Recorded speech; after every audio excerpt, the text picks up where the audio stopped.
ජේසුස් ක්‍රිස්තුස් වහන්සේ දිව්‍ය සප්‍රසාද වහන්සේ තුළ ජීවමානව වැඩ සිටින බව කතෝලික අපගේ විශ්වාසයයි. ලොව පුරා සිදුව ඇති දිව්‍ය සප්‍රසාද ප්‍රාතිහාර්යයන් තුළින් එය සනාථ වී ඇත. මහබ්‍රහස්පතින්දා අන්තිම රාත්‍රී භෝජනයේදී ක්‍රිස්තුස් වහන්සේ විසින් දිව්‍ය සප්‍රසාද වහන්සේ ප්‍රසාද නිධානයක් ලෙස ස්ථාපිත කරන ලදී. දිව්‍ය සප්‍රසාද වහන්සේ ප්‍රසාද නිධානයන්ගේ ප්‍රසාද නිධානයද වේ. දිව්‍ය සප්‍රසාද වහන්සේ බැහැදැකීමේ පරමාර්ථ බොහෝ ඇත.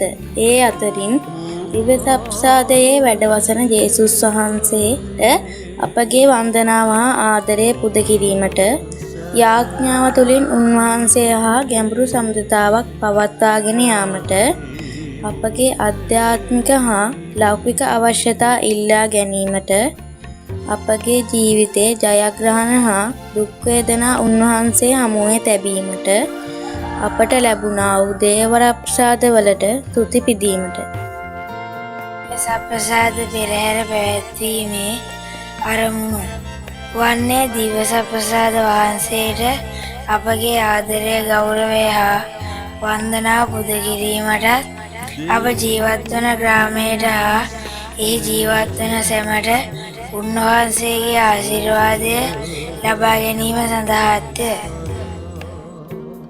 දිව්‍ය සප්‍රසාද පෙරහැරට සහභාගී වන අප පෙරහැරේදී ගයන ගීතිකා හා යාඥාවලට සහභාගී වෙමින් භක්තියෙන් යුතුව පෙරහැරට සහභාගී විය යුතුය.